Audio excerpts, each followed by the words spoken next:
Live breaking news, Nez Nation, in the YSL young thug Rico trial in Fulton County, Fani Willis's district.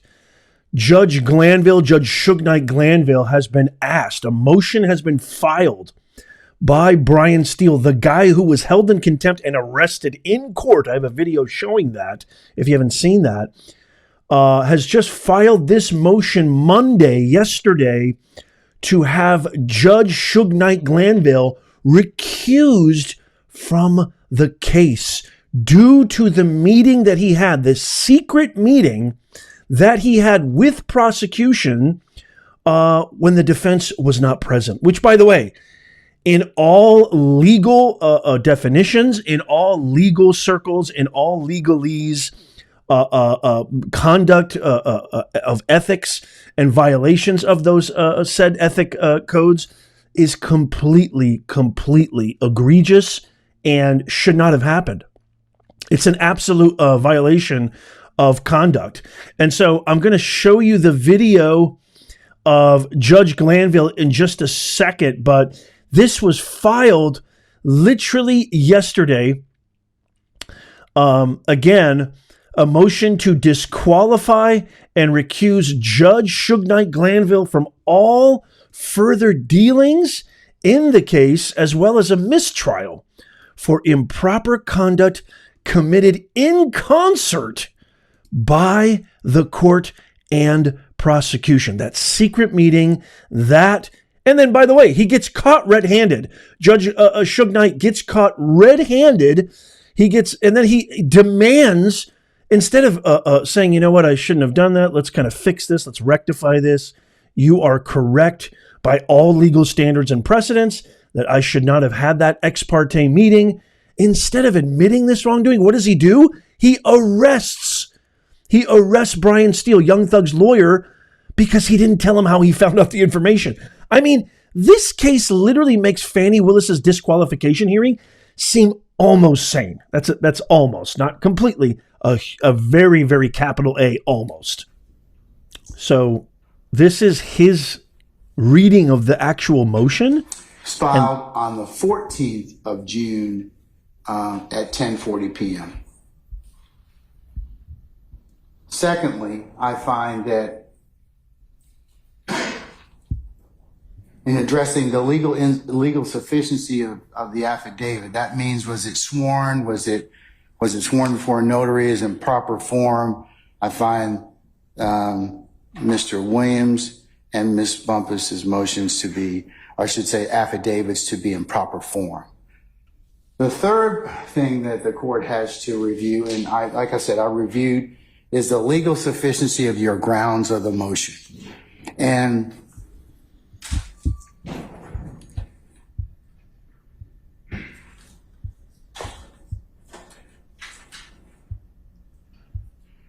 here's where the court finds that upon a review of Mr. Steele's motion and affidavit, as well as Mr. Banks' motion and affidavit, that both contain assertions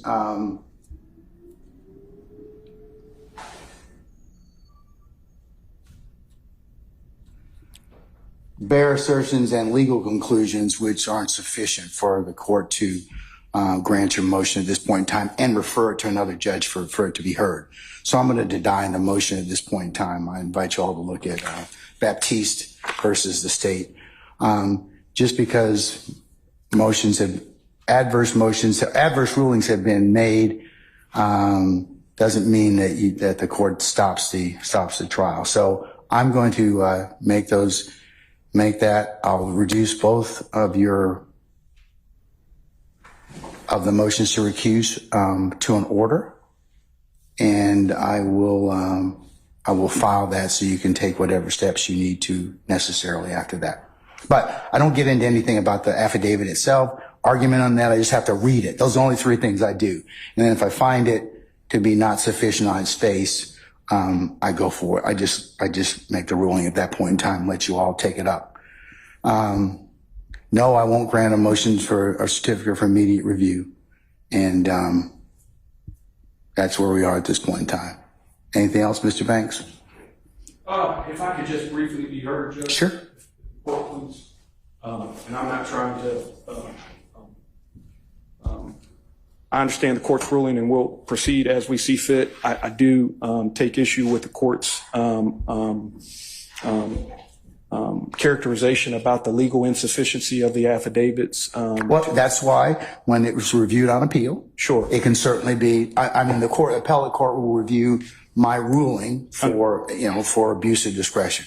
Certainly understand that, Judge. And in stating that, Judge, I would just say that one of the issues that is raised in our affidavit, because our motion to recuse is to recuse you from the contempt proceeding, not the underlying criminal case in which Your Honor is presiding. And so we really don't have an issue or standing to even challenge that. And so to the extent that there is a contempt proceeding that is set for the 25th, Your Honor, you are a witness to that proceeding. And so because you were a witness. I don't believe you. Well, I'm not going to get into any argument, but I can't. Okay. So that's your assertion at this point in time. And like I said, when that is taken up, I'll consider. I also remember I still need to rule on the issue of the motion to quash. So I may, depending upon what I decide to do at that point in time, sure. Other things may be ripe. Okay. Do you want to hear about the motion to quash, or you want to take? No, not yet, sir.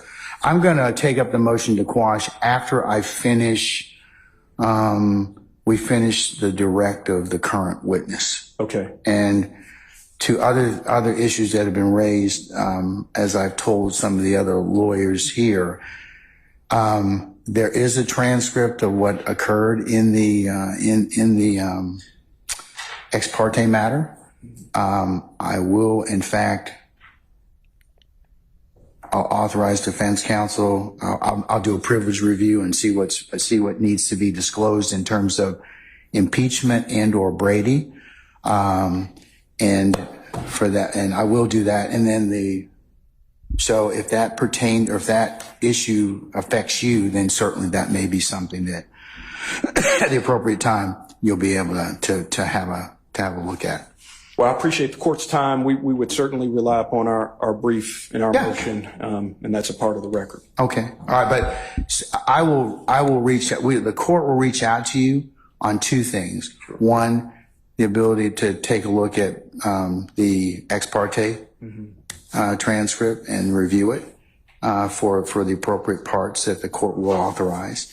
And then also for the, I'll re-notice you because I know that it's supposed to be done this Tuesday, but I doubt that we'll probably have it this coming Tuesday. If I just may say, again, Judge, I know I've already said it as it concerns the issue about you being a witness to the proceeding. We don't believe that that's a bare allegation. We believe that would be an established fact at the hearing. We also. But I can't take it. It's not something that I can argue with you at this point in time. I'm not trying to argue. No, sir. You are an advocate for your client. Sure. That's the only thing I can say, but I'm not going to take up that issue right now. It's part and parcel. You made it part and parcel of the motion to recuse. So I'm saying that at this point in time, I've made my ruling. You've said what you need to say in terms of what your thoughts are. I'm going to reduce it to an order, and you can take what you want to after that. Okay. All right. Thank you. All right. Thank you, sir. All right.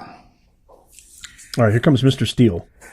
Mr. Steele, similarly, I'll reduce what I have mentioned to in an order, and you will be able to take it up as you see fit. I'm not going to grant a motion to a certificate of immediate review. Anything else?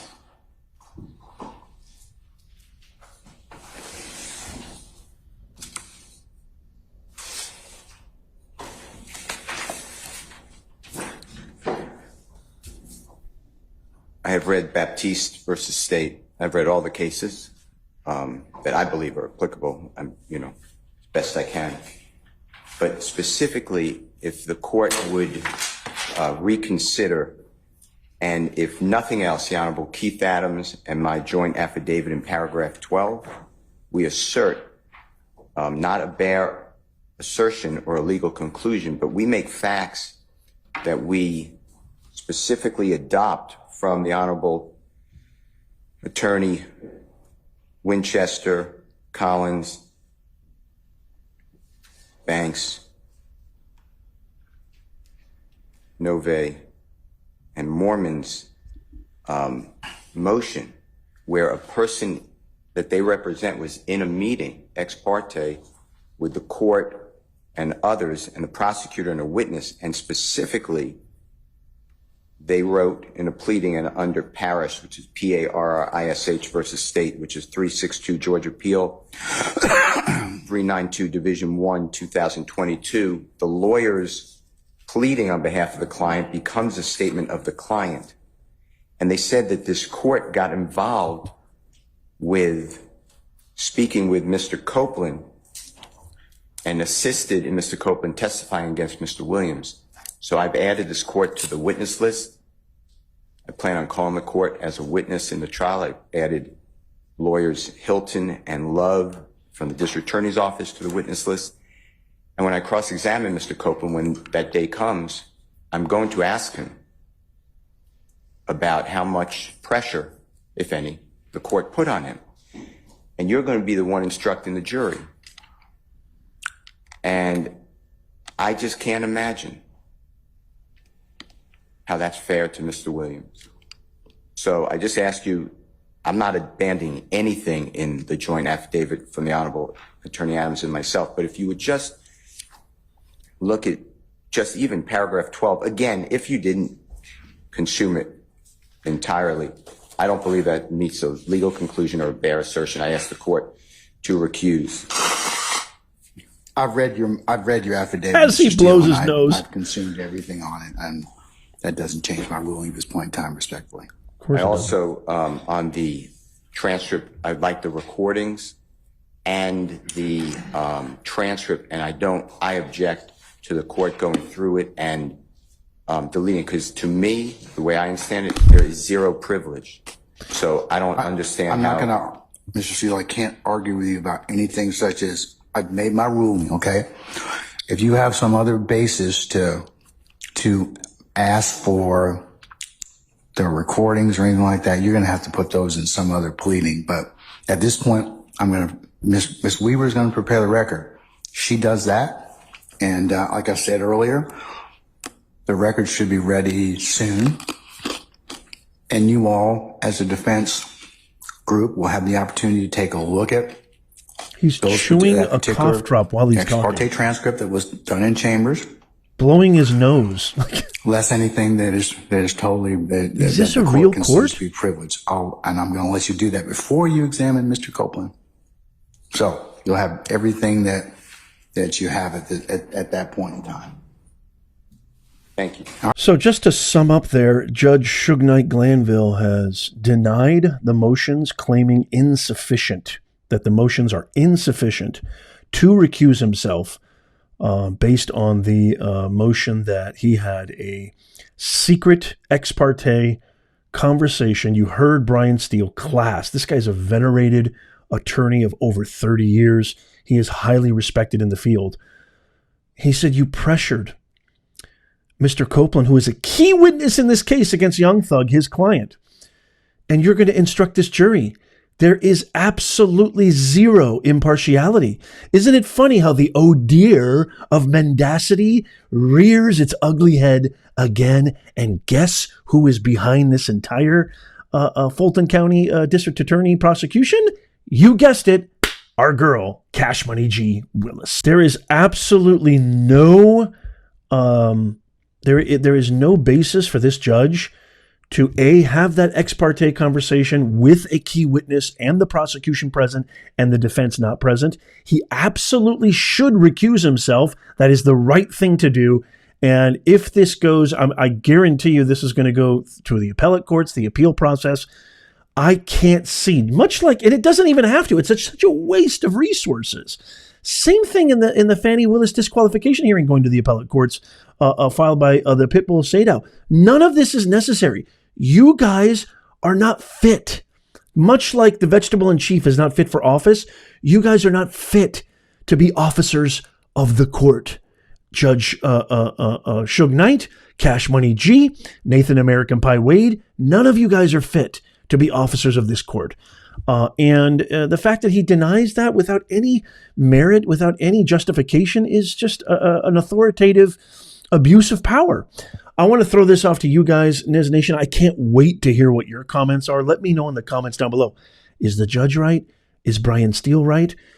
Is Councilman Mr. Banks, who filed his motion separately for the contempt proceedings, is he right? Is he wrong? Is the judge right?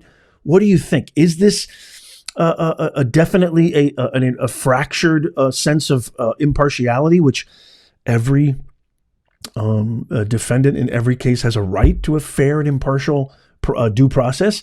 I would love to hear from you. If you made it this far, don't forget, in the pinned comment, in the show notes, and the description is our free newsletter. It's absolutely free. Become a Nez Nation insider right now. All you got to do is click on that link, click on free newsletter, give us your best email, and boom, you're in. You get all the latest breaking live as they happen right to your inbox, everything that mainstream media doesn't cover, and it's absolutely free. Plus, we don't spam. I don't share your email with any third-party vendors. That is not the Nez Nation way.